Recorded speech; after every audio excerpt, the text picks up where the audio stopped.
अस्मद्गुरुसमारम्भां यतिशेखरमध्यमां लक्ष्मीवल्लभपर्यन्तां वन्दे गुरुपरम्पराम् ஆழ்வார்கள் வாழி அருளிச் செயல் வாழி தாழ்வாதுமில் குறவர்தாம் வாழி ஏழ்வாறுமுய்ய அவர்களுரைத்தவைகள்தாம் வாழி செய்யமறை தன்னுடனே சேர்ந்து அகலகில்லே நிறையுமென் அலர்மேல் மங்கை உரைமார்பா நிகரில் புகழாய் உலகம் உன்னுடையாய் என்னையாழ்வானே நிகரிலமரர் முனிக்கணங்கள் விரும்பும் திருவேங்கடத்தானே புகழொன்னில்லாவடியேன் உன்னடிக்கீழமர்ந்து புகுந்தேனே அகில புவன ஜன்மஸ்தேம பங்காதிலீலே வினத விவிதபூதௌராதரக்ஷைகதீக்ஷே ஸ்ருதிசரசி விதீப்தே பிரம்மணி ஸ்ரீனிவாசே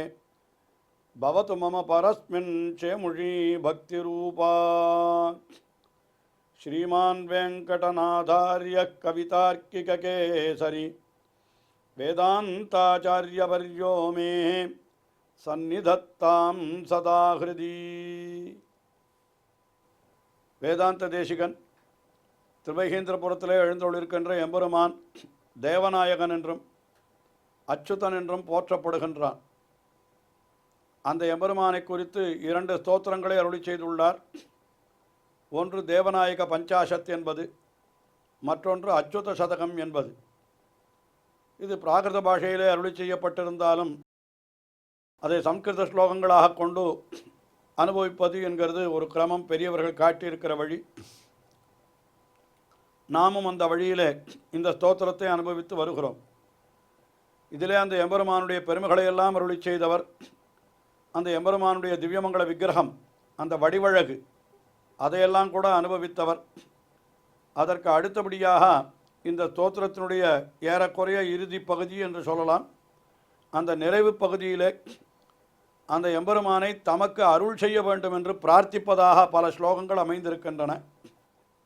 அதிலே 82வது ஸ்லோகம். இந்த 82வது ஸ்லோகத்திலே அவர் என்ன சொல்லுகிறார் என்னால், எம்பெருமானே, இந்த முக்குணங்களாகிற கயிறுகளாலே நான் கட்டப்பட்டிருக்கிறேன். சத்வகுணம், ரஜோகுணம், தமோகுணம் இதெல்லாம் கட்டப்பட்டு நான் எப்படி இருக்கிறேன் என்னால், இந்த பொம்மலாட்டத்திலே ஆட்டி வைக்கின்ற ஒரு பொம்மை இருக்கிறதோ இல்லையோ, அப்படின்னா என்ன அர்த்தம்? பொம்மை கையை தூக்குகிறது, காலை தூக்குகிறது. ஆனால் கை தூக்குவதும் காலை தூக்குவதும் அந்த பொம்மையினுடைய வசத்தில் இல்லை, அந்த பொம்மையாக செய்கிறது.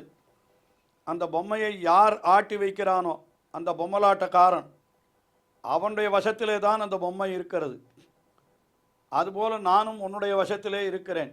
எம்பெருமானை பார்த்து சொல்லுகிறார், நீதான் என்னை ஆட்டி வைக்கிறாய். ஆகையினாலே என்ன பண்ண வேண்டும்? நீ முக்கரணங்களாலும் எனக்கு நன்மையே விளையும்படியாக, அதாவது மனம், மொழி, மெய் என்று 3 கருவிகள் நமக்கு இருக்கின்றன. மனசு, அதே போல மொழி, மொழி என்றால் வார்த்தை, மெய் என்றால் உடல். இந்த 3னாலும் நன்மையே விளையும்படியான ஒரு ஆட்டத்தை நான் ஆடும்படியாக என்னை நீதான் செய்துள்ள வேணும் என்று அந்த எம்பெருமானை பிரார்த்தித்துக் கொள்வதாக இந்த 82வது ஸ்லோகம் அமைந்திருக்கிறது.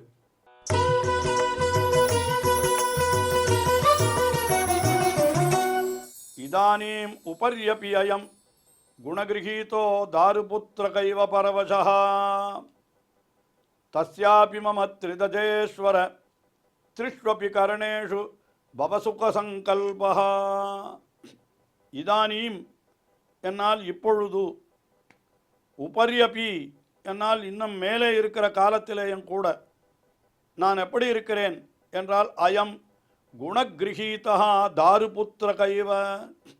அயம் நான் எப்படி இருக்கிறேன் என்றால் குணகிரகீதா. இந்த குணம் என்கிறதுக்கு 2 பொருள்கள் உண்டு வடமொழியில். அந்த 2 பொருள்களையுமே இங்கே கருத்தில் கொள்ளும்படியாக மிகவும் சமத்காரமாக அருளி செய்கிறார் இந்த ஸ்லோகத்தை வேதாந்த தேசிகன். குணகிரகீதா என்னால் குணங்களாலே வசப்பட்டவனாய், அல்லாது குணங்களாலே இழுக்கப்பட்டவனாய் என்று சொல்லுகிறார். ஆக நாம் எல்லோரும் குணங்களாலே தான் இழுக்கப்படுகிறோம். எந்த குணம் என்னால் சாத்விக குணம், ராஜச குணம், தாமச குணம் என்று 3 குணங்கள் எல்லாருக்கும் உண்டானது தான் அது.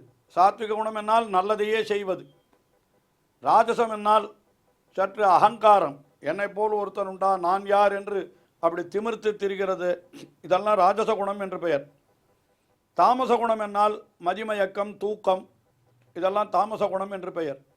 இது 3ம் கலந்து தான் நாம் இருக்கிறோம். ஆஹா, குணம் என்னால் அந்த 3 குணங்களை சொல்லுகிறது என்றும் பொருள் கொள்ளலாம்.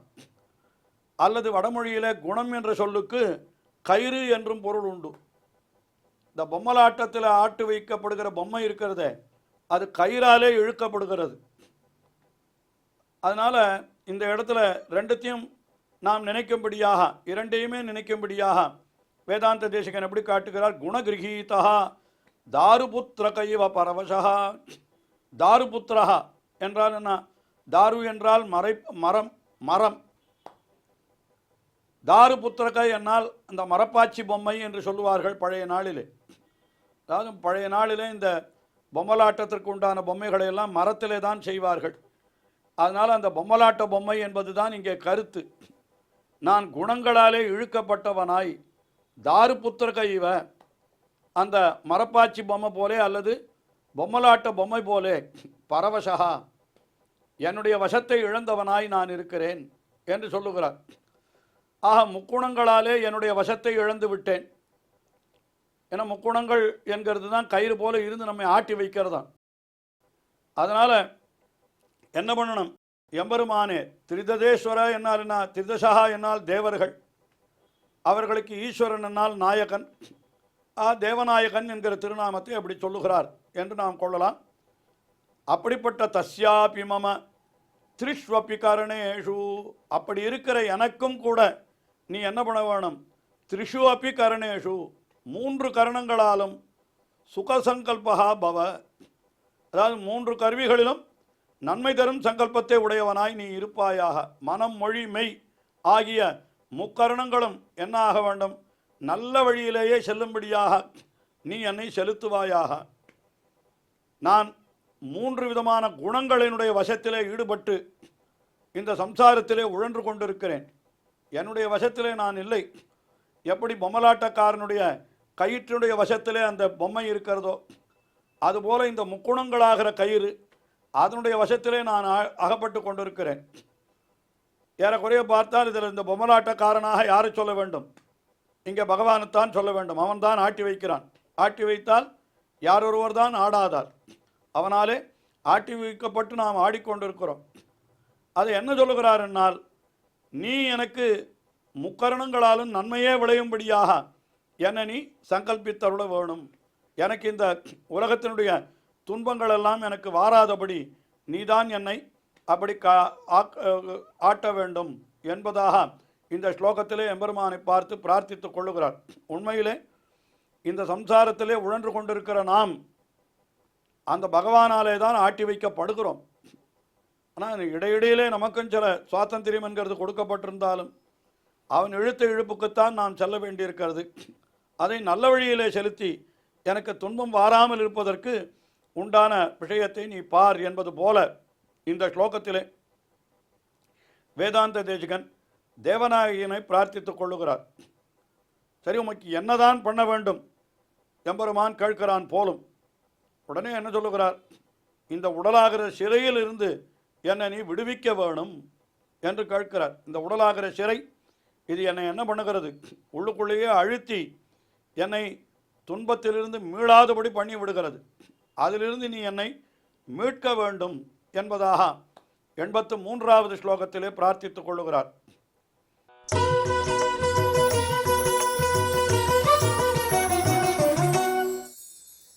நிஜகர்ம நிகழ யுகலம் அச்சுத கிருத்வா மம பிரியா பிரியவர்கே கதா கோர கலேபர காராகிருஹ குஹர நிர்கதம் கரிஷ்யசி மாஹாம். நாம் செய்கின்ற புண்ணியங்கள் பாபங்கள் இரண்டுக்கும் உண்டான பலன்களை அனுபவித்தே தீர வேணும் என்று சாஸ்திரம் சொல்லி இருக்கிறது. என்ன சொல்லி இருக்கிறது சாஸ்திரத்திலே என்று பார்த்தால், அவனவன் செய்த பாபம் அவசியம் அனுபோக்தவ்யம், கிருதங் கர்ம சுப அசுபம் நாபுக்தங் க்ஷீயத்தே கர்ம கல்பகோட்டி சதைரப்பி, கல்பகோட்டி காலங்களானாலும் அனுபவித்து கழிக்கப்படாத பாவமானது குறையவே குறையாது, அப்படியே தான் இருக்கும். அதனால் அனுபவித்தே தீர வேணும் என்று சொல்லுகிறார். அப்படி நாம் செய்த காரியங்கள் என்று சொல்லுகிற பொழுது அதில் இரண்டு இருக்கிறது. இரண்டு என்னால் என்ன? ஒன்று புண்ணியம், மற்றொன்று பாபம். ஆஹா, நிஜ கர்ம நிகழ யுகலம். யுகலம் என்னால் என்ன? இரண்டு. அது எப்படிப்பட்டது என்னால் நிகழம், நமக்கு விலங்கு போலே என்கிறார். நான் பாவம்தான் விலங்குன்னு சொல்லலாம், புண்ணியமும் விலங்கா என்று ஒருவருக்கு சந்தேகம் ஏற்படலாம். ஆனால் நம்முடைய பெரியவர்கள் என்ன சொல்லியிருக்கிறார்கள்? புண்ணியம் என்கிறதும் விலங்கு தான். ஏனென்றால் அதனுடைய பலத்தையும் அனுபவிப்பதற்காக நாம் இங்கே இருந்து தானே ஆக வேண்டும். ஆகையினாலே புண்ணியமும் விலங்கு. ஆனால் என்ன வேடிக்கையாக சொல்லுவதுண்டு, பாவம் என்கிறது இரும்பு விலங்கு, புண்ணியம் என்கிறது தங்க விலங்கு என்று சொல்லுவார்கள், பொன் விலங்கு என்று சொல்லுவார்கள். பொன் விலங்கு என்னால் அதனால் என்ன லாபம்? நம்ம கையை கட்டி போடுறதுக்கு பொன்னால் ஆன விலங்காக இருந்தாலும் கையை விடுவித்து கொள்ள முடியாது அல்லவா? பார்க்கறதுக்கு விலங்கு வேணால் வசந்ததாக இருக்கலாம், ஆனால் பயன் ஒன்று தான். எறும்பு விலங்கினாலே என்ன துக்கமோ அதே துக்கம்தான் பொன் விலங்கினாலேயும் ஏற்படும். ஆகினால அது இரண்டையுமே நாம் தவிர்க்க வேண்டும். நிஜ கர்ம நிகழ யுகலம் அப்படின்னா என்ன அர்த்தம்? புண்ணியமே பண்ணக்கூடாதுன்னு அர்த்தமா அப்படின்னு கேட்டால் அப்படி அல்ல. நற்காரியங்கள் செய்தால் அதனால் விளையக்கூடிய பலன் அது எனக்கல்ல, அதெல்லாம் எம்பெருமானுக்கு என்று அர்ப்பணித்து விட வேண்டும். அதை பகவத்கீதையிலே கண்ணன் சொல்லுகிறான். என்ன சொல்லுகிறான்? எத் கரோஷி எத் ஜுஹோசி எத் அஷ்னாசி எத் தபஸ்யசி எத் தாஸ்யசி கவுந்தேய எத் ஜாஸ்யசி எத் தபஸ்யசி கவுந்தேய தற்குருவ மதர்ப்பணம் என்று சொல்கிறான். தற்குருஷ மதர்ப்பணம்.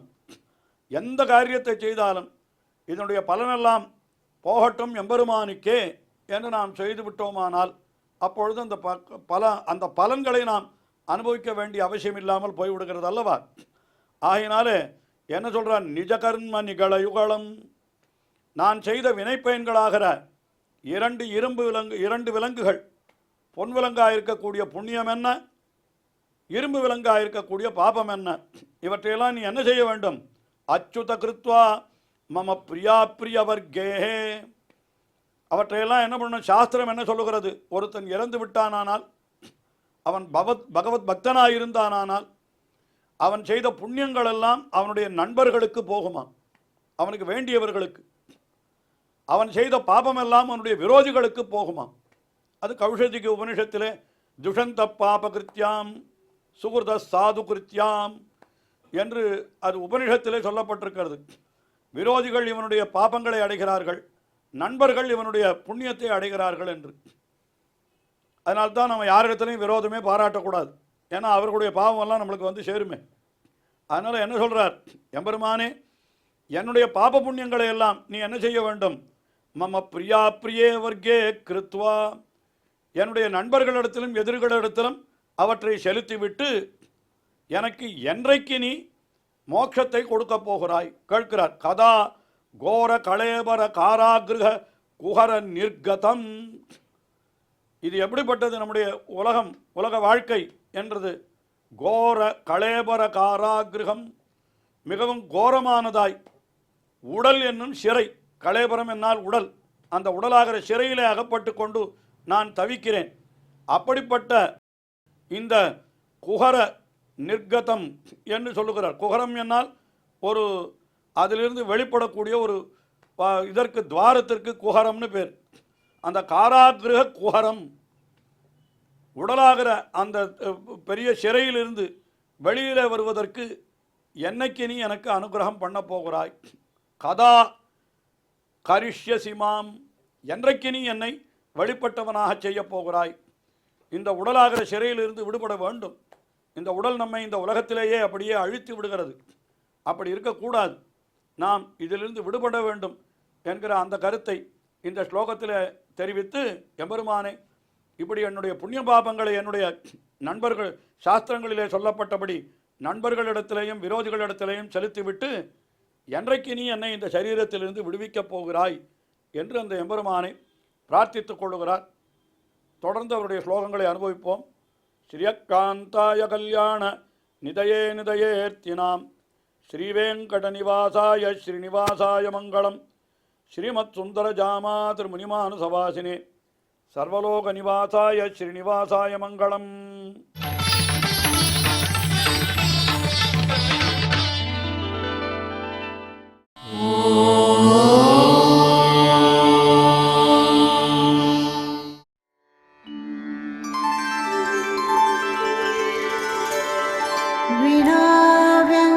विनाव्यङ्कटेशं ननाथो ननाथः सदा व्यङ्कटेशं स्मरामि स्मरामि.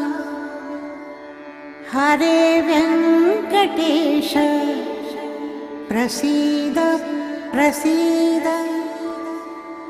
प्रियं वेङ्कटेश प्रयच्छ प्रयच्छ.